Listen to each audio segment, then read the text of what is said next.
Radio Grand Lac 92.1. Radio Grand Lac 92.1. Plongez dans le grand bain de la vie locale avec Radio Grand Lac. Sing in English. L'émission où l'on apprend l'anglais en écoutant les tubes de la variété anglo-saxonne avec Sébastien. Hello, hello, hello, Seb Francon, prof d'anglais, est dans la place. Allez, bienvenue dans cette nouvelle édition de Sing in English, l'émission où on apprend l'anglais à travers les paroles des chansons en langue anglaise que vous aimez. Et on est ensemble jusqu'à 12h30 et c'est comme ça un mercredi sur deux pour votre plus grand plaisir parce que nous, à Radio Grand Lac, on aime vous faire plaisir. Voilà, je rappelle le principe de l'émission. Je sélectionne une chanson du répertoire anglo-saxon et je propose de vous en faire la traduction explication. Je dis bien explication parce qu'on peut trouver des traductions sur le net, type traduction automatique, mais bien souvent, ça ne veut pas dire grand-chose. Alors explication, car il y a toujours une partie interprétation personnelle dans une chanson.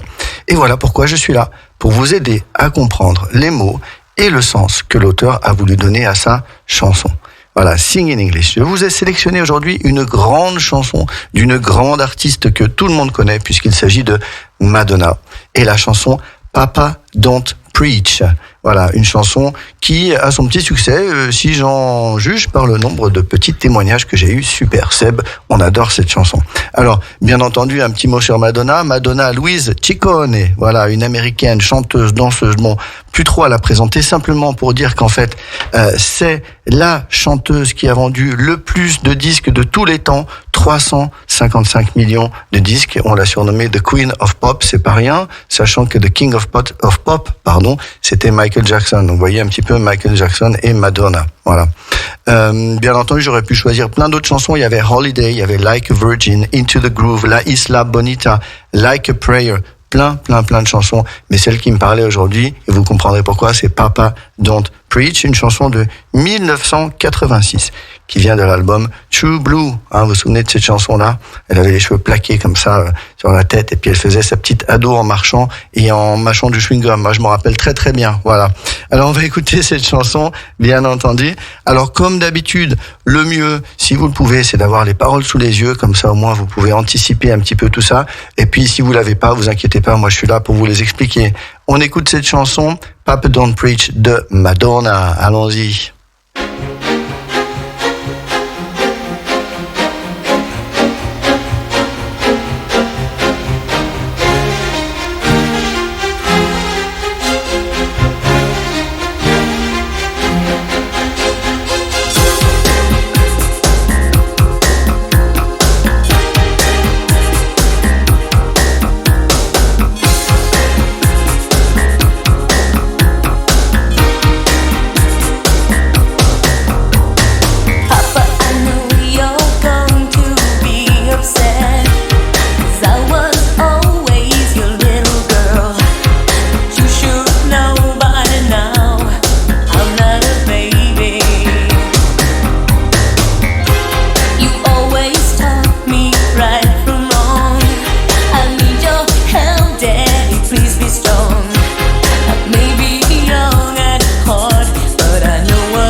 Radio Grand Lac. Entre lac et montagne. Votre radio. Et quelle belle chanson de Madonna. Moi, j'adore ces rythmes-là, pop de l'époque. Papa Don't Preach. Alors, la première chose qu'on peut dire, c'est déjà au niveau du titre. Vous avez vu, souvent, nous, les Français, on dit oui, on prend des mots anglais dans notre langue, computer, laptop, enfin, tout plein de mots qu'on aime. Mais les Anglais aussi nous prennent des mots. Ils nous ont piqué le papa. Vous avez vu, elle a utilisé le papa. C'est le mot français. Sauf qu'eux, ils le prononcent en anglaise. Au lieu de dire papa, comme nous, ils disent papa. Parce qu'en fait, on accentue sur la première syllabe. Papa don't preach. Allez, on y va sur cette ce premier couplet. Papa, I know you're going to be upset cause I was always your little girl, but you should know by now I'm not a baby. Ok? Allez, on y va. Papa, I know you're going to be upset. Papa, je sais, I know, que tu vas être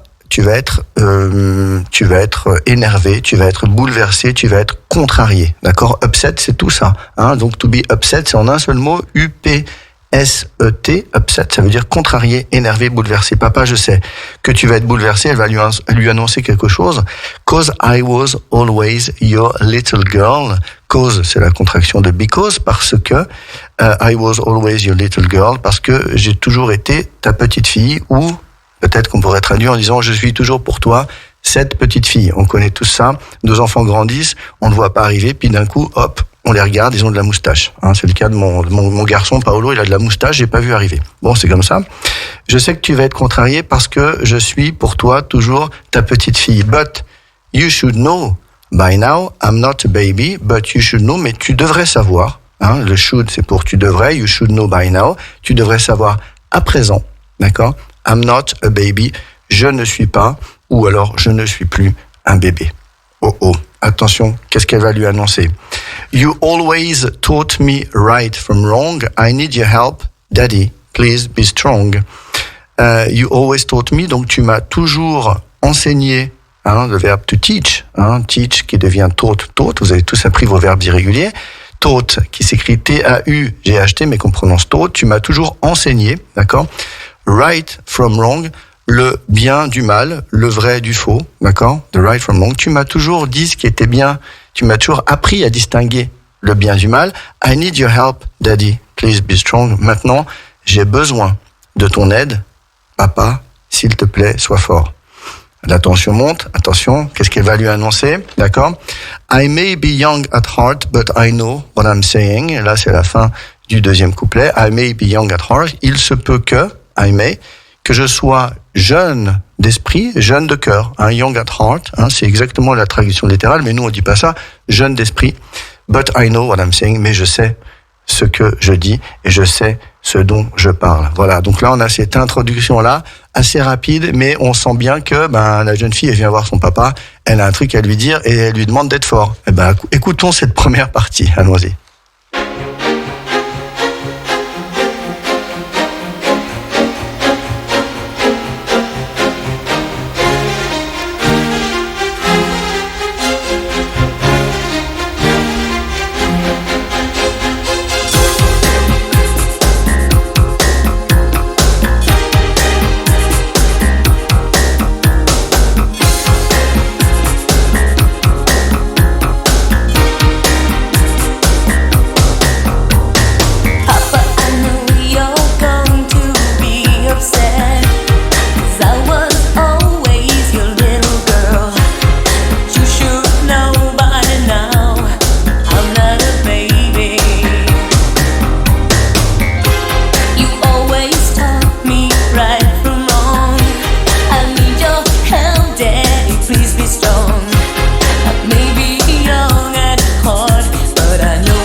I know what I'm saying, mais je sais ce que je dis, je sais de quoi je parle. Deuxième partie, the one you warned me all about, the one you said I could do without. We're in an awful mess, and I don't mean maybe, please. Alors on y va. The one you warned me all about. The one, celui, d'accord? The person, hein, the one, celui. You warned me all about. Là, c'est le verbe to warn. Vous connaissez tous les warnings, hein, puisqu'on dit les warnings quand on parle des feux de détresse. Le verbe to warn, c'est avertir. Donc, celui que dont tu me disais de me méfier. Hein, the one you warned me all about. Celui dont tu me disais de me méfier. The one you said I could do without. Celui dont tu disais que je pouvais faire sans. Hein? To do without, donc c'est le verbe faire, et without c'est sans. Celui dont tu disais dont je devrais me passer. Voilà. Donc là, on parle de quelqu'un. Hein? On parle de the one, mais on ne sait pas qui, mais il y a bien quelqu'un là-dedans. Celui dont tu m'avais dit de me méfier, celui dont tu m'avais dit dont je pourrais me passer. We're in an awful mess. Donc, we're in a mess. Hein? A mess, M-E-2-S, ça veut dire le bazar. On est dans le bazar, on est dans la panade, hein? On est dans la pagaille, d'accord? Et en plus que ça, puisqu'elle rajoute awful, hein? A-W-F-U-L, qui veut dire terrible. Hein? On est dans une terrible pagaille, il y a un truc vraiment qui se passe, qui est pas bien. And I don't mean maybe. I don't mean, ça veut dire mean, c'est le verbe signifier. Donc je ne dis pas ça. Et ce n'est pas peut-être. On est vraiment dans une grande panade, d'accord? And I don't mean maybe, ça veut dire. Et je parle pas de peut-être. Je parle de vraiment la situation, c'est qu'on est dans une grosse panade. Ensuite arrive le refrain, d'accord? Papa, don't preach. I'm in trouble deep. Papa, don't preach. I've been losing sleep, but I made up my mind. I'm keeping my baby. I'm gonna keep my baby. On a une révélation, elle parle de bébé. Alors, Papa, don't preach. Le verbe preach, c'est le verbe prêcher, d'accord? Je l'écris P-R-E-A-C-H, c'est pour ça que je fais un i-long, preach, d'accord? C'est le verbe prêcher, preacher. Donc, on va pouvoir traduire ça par sermonner. Papa, ne me sermonne pas. Papa, don't preach. Papa, ne me fait pas la morale, d'accord? I'm in trouble deep. Donc, trouble, c'est les ennuis. Deep, c'est profond. Je suis vraiment j'ai de graves problèmes, d'accord? I'm in trouble deep, d'accord? Un i-long encore. Papa, don't preach. Papa, pas de sermon. I've been losing sleep, d'accord? Le verbe to lose, c'est perdre. Bien entendu, vous le connaissez. Sleep, c'est le sommeil. J'en ai perdu le sommeil. Je n'en dors plus la nuit. I've been losing sleep. On note ici l'utilisation, du present perfect continuous avec ing pour dire j'en ai perdu le sommeil. Ça a commencé il y a quelques jours et ça continue, d'accord? But I made up my mind. Alors, to make one's mind, ça veut dire prendre sa décision. I made up my mind. J'ai pris ma décision. I'm keeping my baby. Ça y est, ça tombe. Boum. Je garde. J'ai bien l'intention de garder le ou mon bébé. I'm gonna keep my baby. I'm gonna, c'est la traduction ou la version un peu parlée. I'm going to, je vais, d'accord? Je vais garder mon bébé. Ça y est, on sait.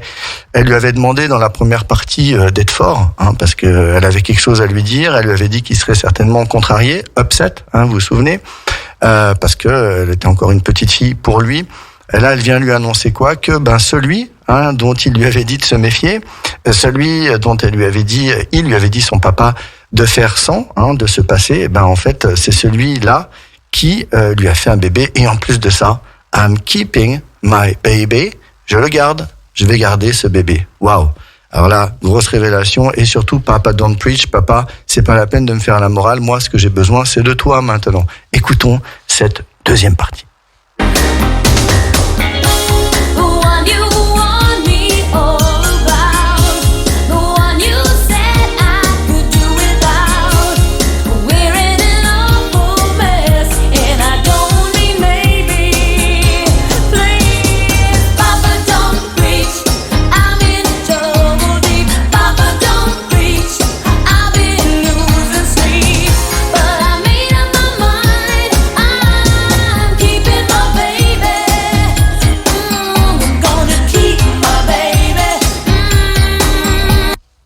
I'm gonna keep my baby. Je vais garder mon bébé. Voilà. On en est là. Maintenant, troisième partie. He says he's going to marry me. We can raise a little family. Maybe we'll be all right. It's a sacrifice. D'accord? Donc là, he says he's going to marry me. Donc, la personne en question, ce garçon-là, dit, he says, is going to marry, qu'il va m'épouser, d'accord? Donc vous avez vu que épouser en anglais, c'est le verbe to marry, d'accord? M-A-2-R-Y. Il dit qu'il va m'épouser. Donc là, le gars, il assume. We can raise a little family, d'accord? Raise, c'est le verbe élever, d'accord? To raise the kids, élever les enfants. Ici, c'est to raise a family. R-A-I-S-E, to raise. Nous pouvons former notre petite famille. Hein. We can raise a little family. Maybe we'll be alright. Maybe, donc peut-être. Hein. Peut-être que tout va bien se passer. Peut-être qu'on va bien s'en sortir. We'll be alright. Hein. Peut-être que tout va bien se passer. It's a sacrifice. C'est un sacrifice, d'accord? Donc le même mot qu'en français, mais avec une prononciation différente. It's a sacrifice. C'est un sacrifice. Bah oui, c'est une jeune fille, on a bien compris. Donc élever un enfant et fonder une famille à son âge, bah oui, c'est un sacrifice. It's a sacrifice. But my friends keep telling me to give it up, saying I'm too young, I ought to live it up. What I need right now is some good advice, please. Alors, but my friends, mais mes amis, keep telling me to give it up. Donc, on avait vu déjà une première fois qu'avec le verbe keep suivi d'un autre verbe en ing, c'était n'arrête pas ou ne cesse pas, d'accord? Donc, ne cesse pas de me dire, keep telling me, hein, ne cesse pas de me dire to give up. Alors, il y avait une chanson que j'adore d'ailleurs, de Peter Gabriel et Kate Bush qui était Don't Give Up. Hein, Don't Give Up, peut-être un jour on la fera parce qu'elle est vraiment belle, qui nous dit ne renonce pas. Ne lâche pas, d'accord? Ici c'est le contraire. Donc mes amis me disent n'arrête pas ou ne cesse pas de me dire de laisser tomber, to give it up, de laisser tomber. Saying I'm too young, me disant que je suis trop jeune, d'accord? Saying I'm too young, I ought to live it up. Alors ici ought, c'est O-U-G-H-T. Plus loin, to, T-O, ça veut dire I should, c'est la même chose que I should, que je devrais, d'accord, dans un langage peut-être un peu plus formel. Donc, ought to, O-U-G-H-T, plus loin, to, T-O, ça veut dire, c'est pour donner un conseil. I ought to, you ought to. Donc, mes amis ne cessent pas de me dire de laisser tomber, d'accord, de renoncer, me disant que je suis trop jeune, que je devrais profiter de la vie, d'accord, live it up, d'accord, pour profiter de la vie. What I need right now is some good advice. Ce dont j'ai besoin right now, maintenant, hein, à ce moment-là, maintenant, tout de suite, quand je te parle là, is some good advice, c'est d'un bon conseil, d'accord? Advice, c'est le conseil. What I need right now is some good advice, please. Donc maintenant, ce qu'elle lui demande, c'est un bon conseil. Un petit peu en contradiction avec ce qu'elle a dit avant, puisque si j'analyse bien, elle avait dit qu'elle gardait cet enfant. Mais bon, c'est son père, elle vient le voir, elle a besoin de lui. What I need right now is some good advice. Ce dont j'ai besoin maintenant, papa, c'est d'un bon conseil, mais surtout pas de sermon. Papa, don't preach. Papa, ne me fais pas la morale. I'm in trouble deep. Je suis vraiment dans la panade. Papa, don't preach. Papa, pas de morale. I've been losing sleep. Je n'endors plus la nuit. J'ai perdu le sommeil. But I made up my mind. Mais j'ai pris ma décision. I'm keeping my baby. Je garde mon bébé. I'm gonna keep my baby. Je vais garder mon bébé. Voilà. Troisième partie, et puis après on aura une conclusion sur la fin avec une dernière partie, un dernier rebondissement. Allons-y pour cette troisième partie.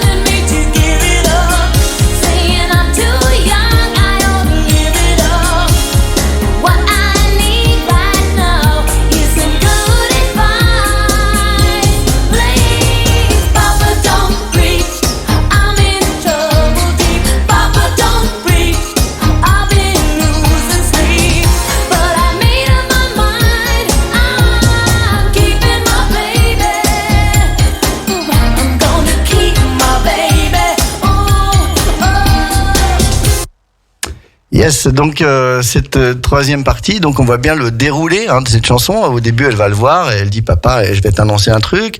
Ensuite, elle lui annonce la chose et puis après, elle lui dit que ses amis, en fait, ils la font douter, parce qu'ils lui disent qu'elle est trop jeune et que finalement, elle devrait profiter de la vie un peu avant d'avoir un bébé et de fonder une famille. Daddy, if you could only see just how good he's been treating me, you'd give us your blessing right now, because we are in love.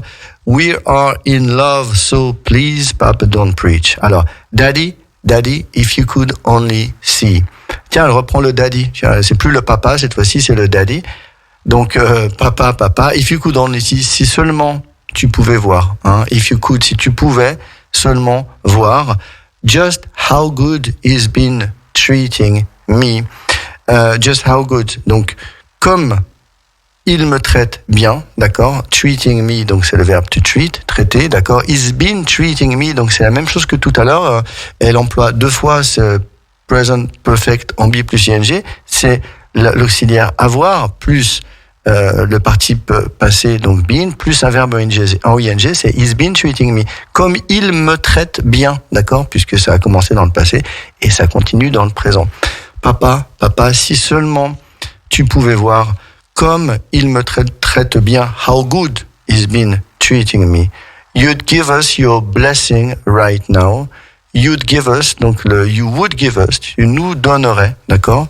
You'd give us your blessing right now. Tu nous donnerais ta bénédiction, juste là, maintenant, tout de suite, d'accord? Right now, ça veut dire tout de suite, d'accord? You'd give us, tu nous donnerais ta bénédiction. Donc bless, vous connaissez quand on éternue et qu'on dit God bless you, ça veut dire que Dieu te bénisse, d'accord? God bless you. Eh ben, the blessing, c'est la bénédiction. Donc papa, si seulement tu pouvais voir comme il me traite bien, tu nous donnerais, you'd give us, ta bénédiction maintenant, tout de suite. Cause we are in love, parce que nous sommes amoureux. Cause we are in love, parce que nous nous aimons. D'accord? So please, Papa, don't preach. I'm in trouble deep. Papa, don't preach. I've been losing sleep, but I made up my mind. I'm keeping my baby. I'm gonna keep my baby. Donc là, on est sur la fin de la chanson où elle va répéter comme ça le refrain plusieurs fois. D'accord? Et puis on entendra aussi sur vraiment la fin 2 phrases, d'accord? C'est Papa don't preach, don't stop loving me daddy, hein? Donc ne cesse pas de m'aimer papa, d'accord? Parce qu'elle a peut-être peur aussi que avec tout ça et puis sa décision, son père puisse à un moment donné, éventuellement, même si en tant que parent on le fait jamais, hein, mais arrêter de l'aimer. Don't stop loving me daddy. Papa don't preach, but I know I'm keeping my baby. Ce sera la dernière phrase de cette chanson. Je sais que je vais garder cet enfant. Voilà, donc ça c'est la dernière partie qu'on va écouter maintenant. Papa Don't Preach de Madonna.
C'est la fréquence de Radio Grand Lac. Et voilà, donc on arrive déjà au terme de cette émission Papa Don't Preach, hein, une très très très très belle chanson et donc un petit peu de vocabulaire là-dedans. Moi, j'aimerais que vous simplement vous souveniez de quelques petites choses, l'accentuation des mots qui fait la différence. En français, on dit papa, on accentue sur la dernière syllabe, ça fait papa, mais les Anglais accentuent sur l'autre syllabe, papa. Et vous voyez, ça fait toute la différence quand on parle anglais. Hein. Quand on dit Coca-Cola, c'est Coca-Cola ou c'est Coke, mais c'est pas Coke. Vous voyez, et donc du coup, ça fait toute la différence. Belle chanson de Madonna avec un petit peu de vocabulaire dedans, dit upset pour dire bouleversé ou contrarié, right from wrong, le vrai du faux ou le bien du mal, d'accord, le by now pour dire à présent, d'accord, on a vu aussi le the mess, hein, pour dire le bazar ou pour dire quelque chose qui est en désordre, d'accord, preach pour sermonner, don't preach, hein, d'accord, le preacher, To make up one's mind, se prendre sa décision. I made up my mind, j'ai pris ma décision. Et puis, on a vu aussi le blessing, d'accord, la bénédiction, God bless you. Que Dieu te bénisse, c'est ce qu'on dit lorsqu'on éternue en anglais. Alors, on enlève souvent le God, on dit juste bless you, hein, ça veut dire que tu sois béni. Voilà. Eh ben, écoutez, on arrive au terme de cette émission. Merci à vous de l'avoir écouté.